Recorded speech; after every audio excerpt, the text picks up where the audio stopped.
Loen Jumala sõna Mattuse evangeeliumist ja siin Jeesus ütleb mäejutluses nõnda. Seepärast ma ütlen teile, ärge muretsege oma hinge pärast, mida süüa ega oma ihu pärast, millega riietuda, eks hing ole enam kui toidus ja ihu enam kui rõivas. Pange tähele taevalinde, nad ei külva ega lõika ega kogu aitadesse ning teie taevane isa toidab neid, eks te ei ole palju enam väärt kui nemad. Aga kes teie seas suudab muretsemisega oma elule ühe küünragi juurde lisada? Ja rõivastuse pärast, mis te muretsete, pange tähele lilliväljal, kuidas nad kasvavad. Ei näe nad vaeva ega ketra, aga ma ütlen teile, et isegi Saalomon kogu oma hiilguses ei olnud nõnda ehitud nagu igaüks neist. Kui aga Jumal nõnda rüütab välja rohtu, mis täna on ja homme visatakse ahju, eks siis veelgi enam teid, te nõdrausulised. Ärge siis hakake muretsema, öeldes, mis me sööme või mis me joome või millega me riietume, sest kõike seda taotlevad paganad. Teie taevane isa teab ju, et te seda kõike vajate. Aga otsige esmalt Jumala riiki ja tema õigust, siis seda kõike antakse teile pealegi. Ärge siis hakake muretsema homse pärast, sest küll homne päev muretseb iseenese eest. Igale päevale piisab oma vaevast. Aamen. See evangeelium täna on selles mõttes erakorraline, et see puudutab meid eestlasi eriliselt. Öeldakse nii, et me oleme muretseja rahvas. Keegi läheb poodi, siis ütleb abikaasa, et muretse mulle seda ka. Too seda, ta mööda osta seda, aga ütleme muretse. Muretses endale uue auto, muretses omale korteri, muretses seda ja teist. Et see muretsemine nagu käib meiega kaasas. Ja selline sõnum, kus öeldakse siin, et ärge muretsege, Jeesus ise ütleb seda, ärge muretsege, see on nagu meeliimelik ja tundub vahest selline, et usklikud võivad niimoodi elada, nemad ongi juba niisugused ullikesed natukene, loodavad humanitaaria taeva abile, et ehk nendel on see võimalik, aga meie Eesti inimesed käis ikka ükskõik mis päeval, käärime käised üles ja teeme tööd ja saame oma palga ja elame rikkalt. Nüüd, kui me piiblit loeme, piibel ei ole ka otseselt ei sea vaesust ja viletsust mingiks ideaaliks. 5. Moosese raamatus 8. peatükis 18. salmis on öeldud, tuleta meelde Issandat oma Jumalat, et see on tema, kes annab sulle jõu varanduse soetamiseks, et kinnitada lepingut, mille ta vandudes tegi su vanematega, mis nüüd ongi teostanud. Et Jumal on see, kes annab sulle jõu varanduse soetamiseks. Ja mitte niisama, et sa muudkui laiendad oma varandust, vaid selleks, et kinnitada oma lepingut sinuga. Ja kui me küsime, et mis leping see siis oli, et kui Iisraeli rahvas tuli välja Egiptuse orjapõlvest, põgenesid vabadusse, et jõuda tõotatud maale, siis seal tee peal Siinail Jumal tegi nendega lepingu. Ja lubas neid toetada ja kui nad sellele uuele maale jõuavad, et seal ta neid õnnistab viljaga ja kõigega, mis vaja on. Ja meie, kes me oleme uue seaduse rahvas, me oleme ka nagu põgenikud. Me oleme põgenenud sellest maailmast, mis elab oma elu, nendel on oma väärtused, oma tahtmised, ja olen põgenenud Jumala riiki. Ja meid on vastu võetud, Jumal on meid vastu võtnud. ja ta tahab kinnitada ka meie elu sellega, et ta õnnistab meid. Aga see ei ole lihtsalt niimoodi, et me ei tee mitte midagi ja kuskilt taevast kukub kogu aeg neid õnnistusi alla, vaid Jeesus ise vähemalt 15 aastat oma elust veetis puusepana, tegi puusepatööd. Apostel Paulus ütleb 2. Thessalonika kirjas 3. peatükis 6-10 salm, aga meie käsime teid, vennad, me issanda Jeesuse Kristuse nimel vältida kõiki vendi, kes logelevad ja ei ela mitte pärimuse järgi, mille nad on meilt saanud. Sest ka siis, kui olime teie juures, käskisime teid, kes ei taha töötada, ärgu ka söögu. Kes on siin nõukogude aegselt, siis tuleb tuttav koht meelde kommunismi ehitaja moraalikoodeksist. Et kes ei tee töö, see ei pea ka sööma. Siin täpselt Paulus ütleb, kes ei taha töötada, ärgu ka söögu. Tähendab, see on Jumala seadus ja nii Jumal ka õnnistab selle töö läbi. Aga töö ise ei pea tingimata tähendama muretsemist, vaid sellel võib olla nagu üks teine olukord selle sees. Täna istun bussi number 14 ja ma tavaliselt tõesti ei vaata seda ekraani, mis seal reklaami ekraani. See on põhiliselt Delfi uudised tulevad ja korraga ma vaatan, et esimene uudised Kalju tänava baptisti kogudus Tallinnas teeb suurt üritust ja kutsub kõiki vaevatud ja kormatuid saada siis neid nagu aidata. Ja seal oli mõeldud just sellist hingeabi nendele, kes on sõltuvustes. Ja teine hea uudis loen, ma ei tea, kas see teid rõõmustab, aga ma mõtlesin, et see on tõesti selline lõikus tänupüha uudis, et need inimesed, kes Eestis saavad keskmist palka, ma isegi ei tea, kui suur see on, võib-olla keegi meie hulgas teab, mis see hetkel on keskmine Eesti palk, et need on maailma 15% kõige rikkamate inimeste hulka kuuluvad. Nii. Maailma elanikkond, 7 miljardit inimest. Ja kui sina saad natukene rohkem palka kui Eesti keskmine, siis sa oled selle 15% hulgas maailma kõige rikkamatest. Kas me oskame selle üle üldse tänutunnet tunda või on meil kogu aeg mure ja nurisemine? Mure ja nurisemine.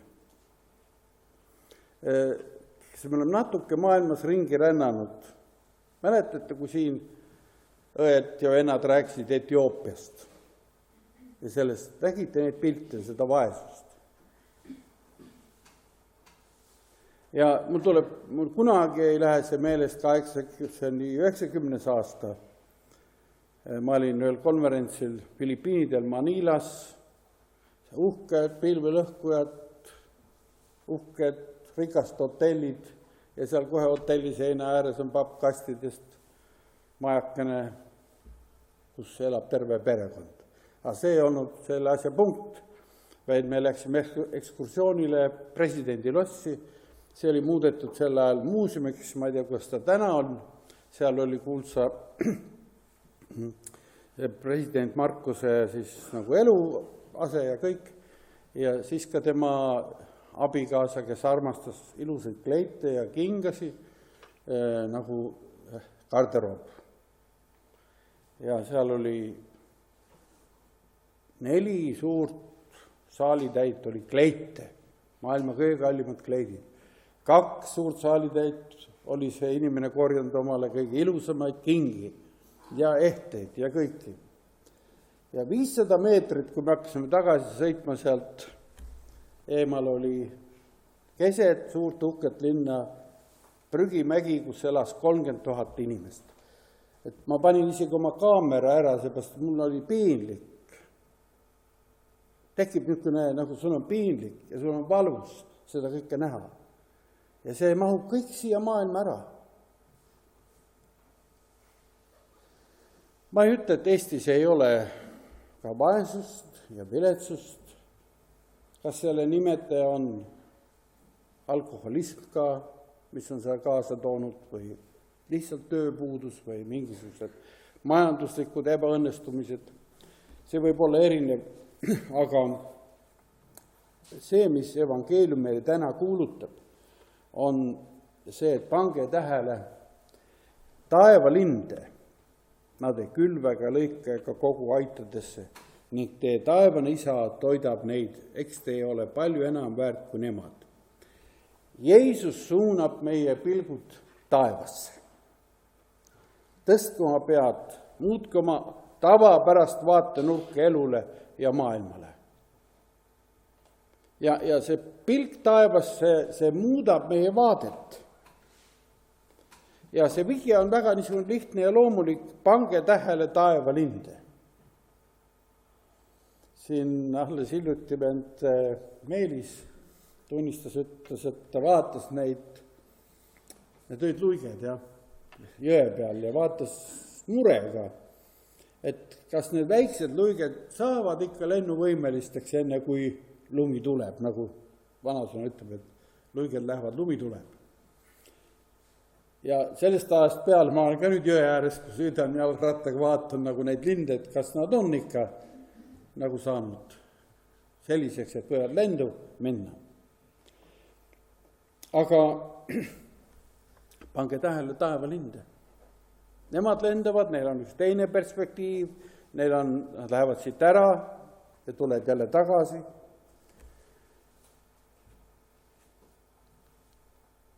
Ja see pilk, kui me niimoodi hakkame vaatama, meile avardub. See, mida meiega vajame, vennad ja õed, on tegelikult see, et meie pilk elule avarduks. Ja tänapäeval muidugi on vaatanud, et tehakse uhked pulmavideod ja see tead efektid on see, et kuna nüüd droonide pealt saab seda pilti ülevalt teha, siis on igas perspektiivis kogu pulmaseltskonda ja kõike saab võtta. Eriti uhked ja peened. Aga teisest küljest see on ka nagu linnupilk ülevalt alla. See on nagu hoopis teine perspektiiv. Ja seda taevast perspektiivi tegelikult meie ilmselt kõik vajame, et me nagu liiga ei vajuks nagu nina kogu aeg mulla ja mure sisse. Psalm 8 ütleb nii, mis on inimene, et sa temale mõtled ja inimese poeg, et sa tema eest hoolitsed. Sa tegid ta pisut alamaks Jumalast ja ehtisid teda au ja austusega. Ehtisid teda au ja austusega. Kui inimene loodi, siis see on huvitav, et inimene loodi samal päeval, ütleb Jumala sõna, kui kõik loomad. Mitte erineval päeval, vaid samal päeval. Aga seal on üks moment, kus Jumal ütleb, pidagem nõu, nagu mitmustab. Jumal peab iseendast nõu. Ja siis ta ütleb, et aga teeme ta meheks ja naiseks. Mitte üks uhke vanapoiss ega uhke vanatüdruk, kes ei taha kedagi teist näha, ta on niivõrd kõrged standardid on tal elus üles pandud. Vaid Jumal lõi inimese meheks ja naiseks. Muidugi see kahesoolisus on ka loomariigis, aga siin on midagi enamat. Et siin on see võime dialoogiks, võime suhelda Jumalaga, võime suhelda kahekesi ja siis on öeldud veel see õnnistuse sisu, et teid palju saaks ja et te alistaksite maa. Et selles paljususes on ka jõud. Kui täna siin kuulsime tunnistust, et kui väike kogudus on, siis on nii vähe. Aga kui meid on rohkem, siis me tunneme, et selles on üks eriline, ka üks väljakutse ja selles on nagu üks õnnistus. Ja see õnnistus kindlasti sellega ei piirdu, mis täna siin on või üldse Eestis on, vaid Jumala riik levib. täidame oma seda põhilist ülesannet, mis meile on antud looduses. Vaatame seda kogu tegelikkust nagu ühest kõrgemast taevalikust perspektiivist. See võtab meilt palju muresi ära. Pange tähele taevalinde, nad ei külva ega lõika ega kogu aitadesse ning teie taevane isa toidab neid. Eks te ei ole palju enam väärt kui nemad. Ja teine pilt, et need lilled, ärge muretsege, vaadake lillesid, pange tähele lilli väljal, kuidas nad kasvavad.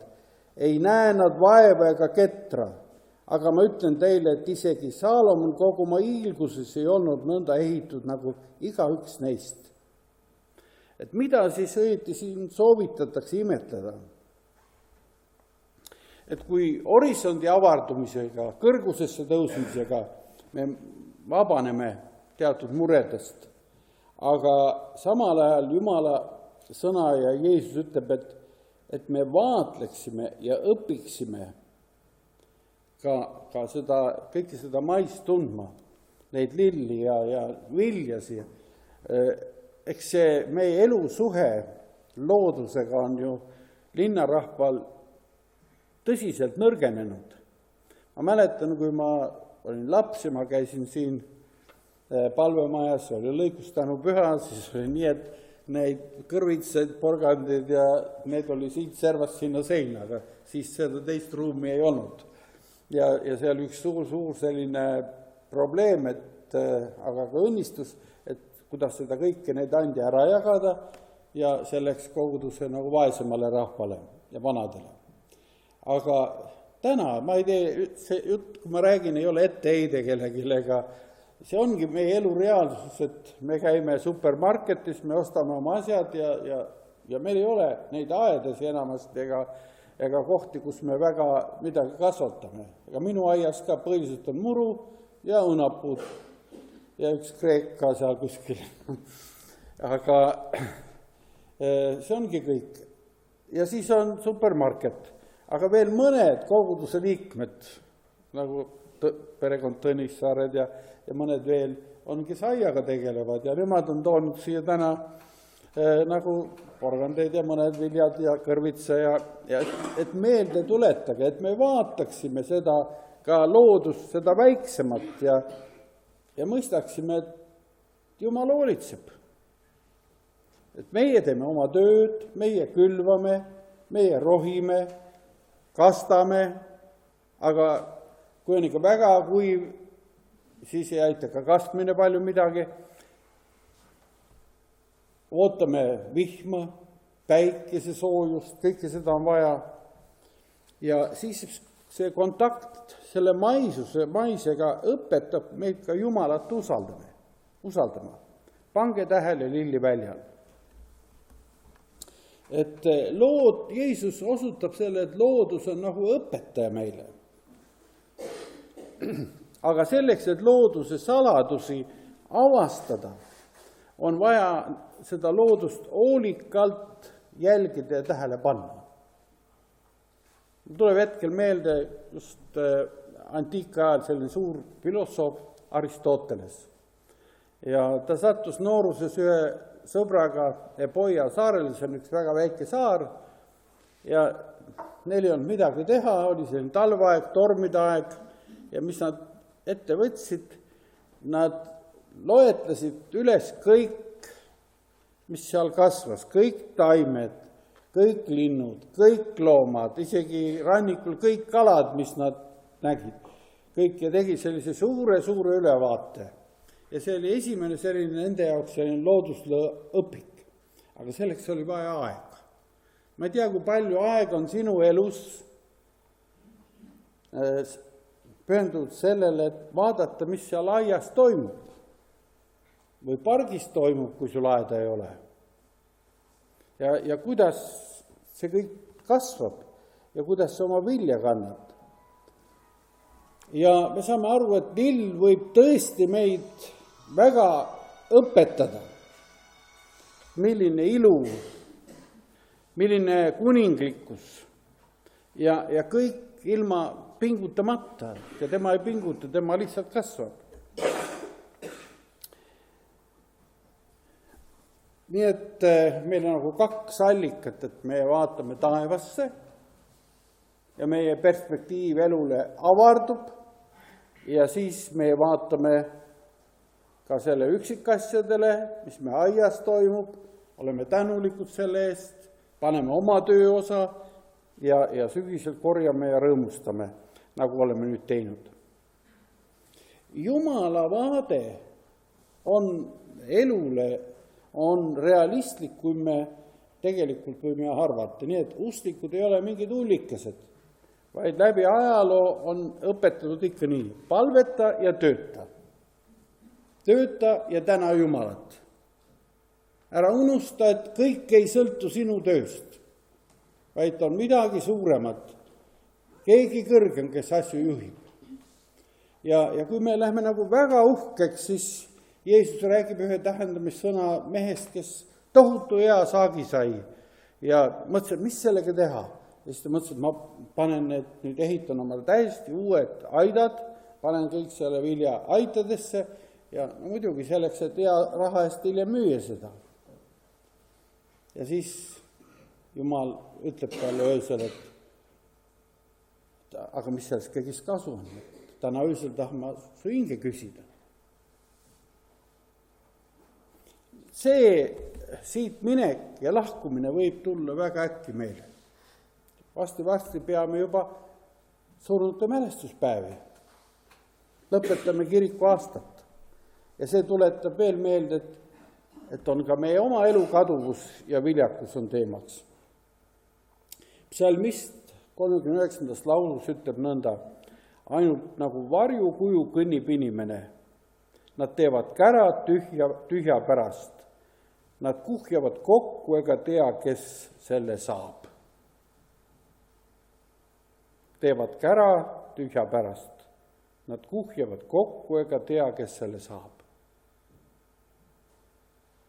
Paljud eestlastest on tõesti 15% maailma rikkamate hulgas. Ma vaatasin väga lihtsat asja, minge korra läbi, jalutage läbi jahtklubi. Vaadake neid autosid, mis seal ümber seisavad. Vaadake neid jahtisi, osalt on need muidugi asutuste jahid. Aga seal on nii mõtteline küsimus, kes omanik on. Aga ma vaatasin, et eile oli seal ikkagi 2 ka sellist luksusjahti, mida arva üldse võib-olla terves Eestis näeb. Ja mõtlesin ka, jõudsin ära mõtelda, et kes küll need inimesed on. Kas nad on eestlased või on nad venelased või mis on ka võimalik, rikkamad liiguvad. Et see on ka see maailm, aga Jumala sõna ütleb, et kõik see nagu varjukuju kõnnib inimene. Nad teevad kära tühja pärast, nad kuhjavad kokku ega tea, kes selle saab. Ja me näemegi tegelikkuses, kuidas maailmas toimubki äkiliselt üks suur ümberjaotamine. Seda on ikka läbi ajaloo toimunud. Keegi ei taha seda, aga see äkki tuleb. Tulevad teised. Terve piiblis on korduvalt. Nii nagu Iisrael sai oma lõikuse kokku pandud, tulid kõrbepojad ja rüüstasid ja viisid kõik minema, mis vähegi kaasa võtta andis. See seadus on ikka jälle, et just sel hetkel, kui me saame uhkeks sellest, mis meil kõik on, just sel hetkel tabab meid ka see, et tulevad need teised. Kes nad iial võiksid olla, ega me ei teagi. Meie vajame, vennad ja et elu mõistmiseks seda avarat perspektiivi, nagu linnulendu, me vajame ka seda täppisnägemust väljalt lillede näol ja peame ka mõistma seda, mida apostel Paulus Rooma kirjas ütleb, et loodu ootab pikki silmi Jumala laste ilmsiks saamist. et ka loodu ise vabastataks kord kaduvuse orjusest Jumala laste kirkuse vabadusse. Kogu loodu ootab Jumala laste ilmsiks saamist. See ootus on peidetud ka tegelikult meie töösse, aga see on nii peidetud, et me nagu kipume vales suunas minema, et meil see vahend muutub eesmärgiks omaette.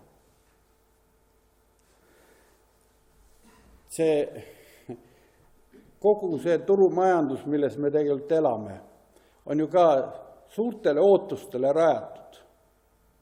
Ja see on nagu selline kõige moodsamad majandusteoreetikud ütlevad, et see ei ole midagi ratsionaalset, vaid see on irratsionaalne.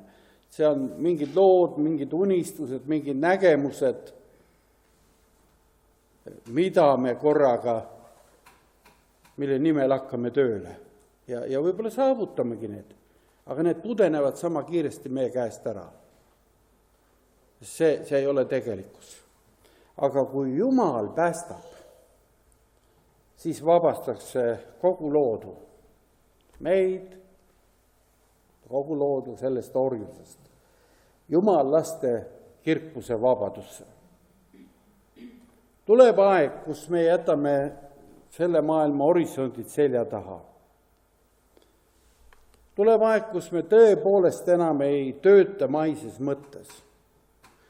Tuleb aeg, Piibel ütleb, kus ei ole enam meest ega naist isegi. Me ei oska seda ette kujutada, mis see on. Igavikus ei ole, Jeesus ütleb, ei ole enam meest ega naist, kuigi abielu on nii tähtis siin praegu. Ja tuleb aeg, kui riided meie kirgastatud ihudel on kaunimad kui ükskõik kui kaunis liil ja väljal. Ja vennad ja õed, sinnapoole me olemegi teel. Ja sellepärast otsige esmalt Jumala riiki ja tema õigust, siis seda kõike antakse teile pealegi. Otsige esite Jumala riiki ja tema õigust, siis seda kõike antakse teile pealegi. See mõte on ju selles, et meie vahendit ja eesmärki segamine ja eesmärk hoidkem ikka silme ees. Ja vahendid on selleks, et eesmärki teenida. Linnulendki on üks vahend. Ja kaunis lill meie laual, suur tänu Monika Alsalule, kes need lilleseaded on teinud, on ka üks Jumala kõne meie vastu. Aga see ei ole eesmärk, vaid see on vahend Jumala austamiseks. Vahend, et me kord jõuaksime sinna, kuhu Jumal meid viia tahab. Olgem õnnistatud sel teel. Aamen.